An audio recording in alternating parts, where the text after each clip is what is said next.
As you know, the North Carolina Department of Public Instruction will pay for AP exams for two categories of public school students enrolled in an AP course who then take their respective AP exam. The two categories are students who are low income and qualify for the fee reduction, and those students who are not low income but attend a public school and are enrolled in the respective AP course.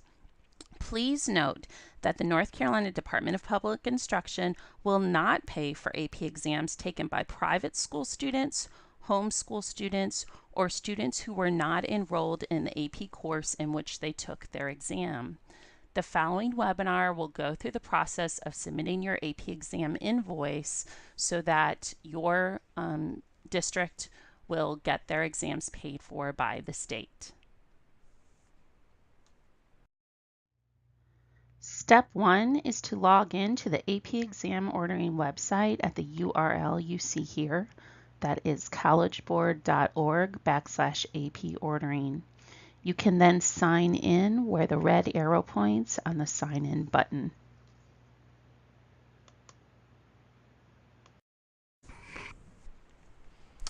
So as you can see on the slide, step 2 is to generate your invoice. So when you get to this page, you'll click on the Generate Invoice link. In step 3, you will begin generating your invoice. You'll notice on the screen it refers to a deadline of June 15th. Remember, North Carolina has a unique deadline, and this year that deadline will be June 1st, 2018.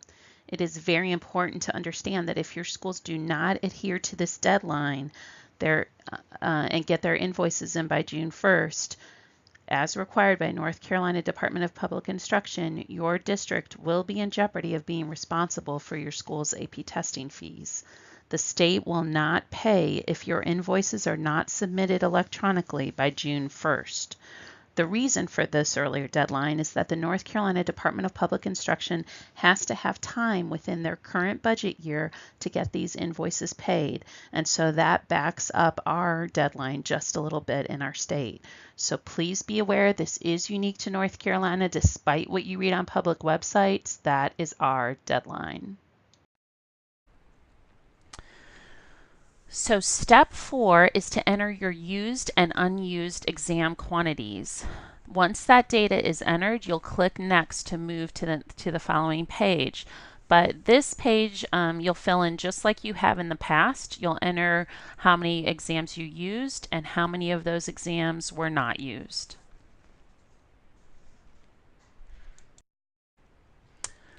Step 5 is to enter your unused and alternate exam credit quantities where applicable. Again, this is the same process as has been done in the past. This hasn't changed this year. So you'll note that if the coordinator enters 0 for unused exams on the prior page, this page will be skipped because there are none. So pretty self-explanatory, I think. You'll see some explanation here on the side next to each number. You know, unused exam fees are not charged if a student unexpectedly missed the operational exam administration and instead tested during the alternate window. So something to always keep in mind. And the $45 alternate exam surcharge is not incurred if the student doesn't actually take the alternate exam. So another important reminder. Okay, now step 6 is where we find differences this year for North Carolina. So this is very specific to our state. This will differ from what you've done in the past. So this is really where this webinar comes in to help hopefully clarify this for you. So there are going to be 2 categories of students. Okay, and you'll see we're talking about option 1 fee reduction and option 2 fee reduction on this screen. This really has to do with low income students and non-low income students. So the category 1 or option 1 students are those students who qualify for the College Board's fee reduction. You can find that eligibility criteria at our fee reductions for AP exams link that you'll see on the page. So what you'll see here are the boxes that you need to fill in for your number of used exams. So in this example on the screen, that was 100 exams. The number of unused exams in this example was 10. So then out of the 100, you must report first, I'm in option 1, fee reduction, the number of used low-income exams that are eligible for the College Board fee reduction. Keep in mind, this first quantity may include homeschool students, private school students, and students who were not enrolled in the corresponding course, but those students will be paying you for their exam, right? Those three categories of students. Only the public school students who were enrolled in the AP course will be paying the 50, or will not, the state will pay the $53, right? But if they're a homeschool student or a private school student or a student who wasn't enrolled in the corresponding course, they can still get the fee reduction, and you'll need to report, right, to the College Board that there was a fee reduction, but they will have to pay the school for that. And in the following screen, you'll see where that will be reflected in the costs incurred that the school that you will have to pay to the College Board. So the box under that is the number of used low-income exams that are eligible for the North Carolina public school fee reduction, right? So here is where you do not include the homeschool students, the private school students, and their students who were not enrolled in the corresponding course. So in this example, all of the students were in the corresponding course and they were at a public school. So the numbers are the same. But if you had, let's say, 2 kids who were homeschoolers who came and sat for an exam in your school, and you had ordered an exam for them, that number would then be 18 if they were low income. So I hope that's clear. The first box is anyone who got a fee reduction, including all of those other cases. That won't happen often, but certainly I know it does happen. And as a College Board person, I will tell you we are grateful to you for hosting those other students who may have sat for an exam. So that first box under College Board fee reduction will reflect the total amount of children who got a fee reduction, who took an exam at one of your schools, and then the state fee reduction, or at your school, I should say, since this is you are probably an AP coordinator at a school. But for the state fee reduction, that box needs to only be for the public school students who sat in a corresponding AP exam to the course they were enrolled in, okay? All right, and then the last box on this page is where you will enter the number of used non-low income exams that are eligible for the state to pay. So out of this example, there was 100 used exams, 20 had a fee reduction, so that left 80 that did not. So basically you're just going to subtract, right, the number of fee reductions you had from the whole to get the option 2 fee reduction. So this is for all of the kids who did not qualify for the College Board fee reduction, but again, the state is going to cover that cost.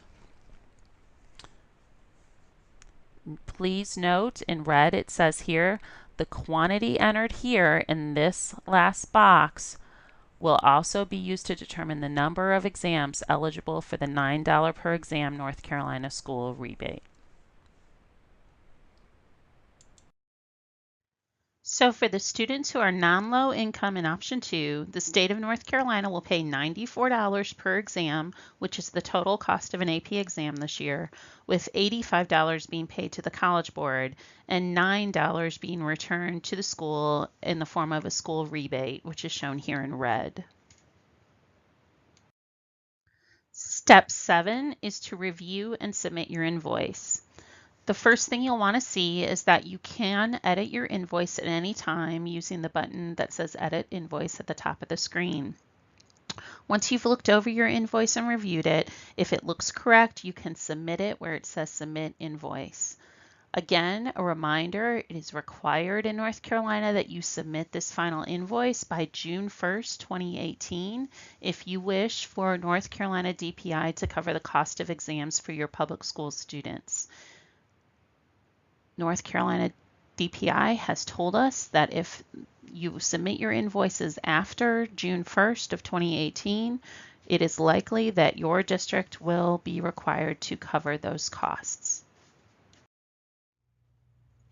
The final step is to print your invoice and keep one copy for yourself in your records and mail the program copy to the AP program with any payments that your school may owe for those fees we've discussed. To print your invoice, you click the Print Invoice button here that you'll see with the red arrow pointing to it. Payment for any fees not covered by the state should be made payable to AP Exams and mailed with your invoice to College Entrance Examination Board, P.O. Box 21535, New York, New York 10087-1535. Again, no need to send a copy to the Department of Public Instruction. They don't want that. Rather, you can keep both the school copy and the state copy in your files for your records. So those are the differences this year. Not too difficult, we hope. We certainly don't want you to struggle in this process, so we have trained our customer service team on this process specific for North Carolina Public Schools. So please feel free to call 877-274-6474 if you need any assistance. It is important when you place the call to identify yourself as a educator in a North Carolina public school and that you have questions on our specific process.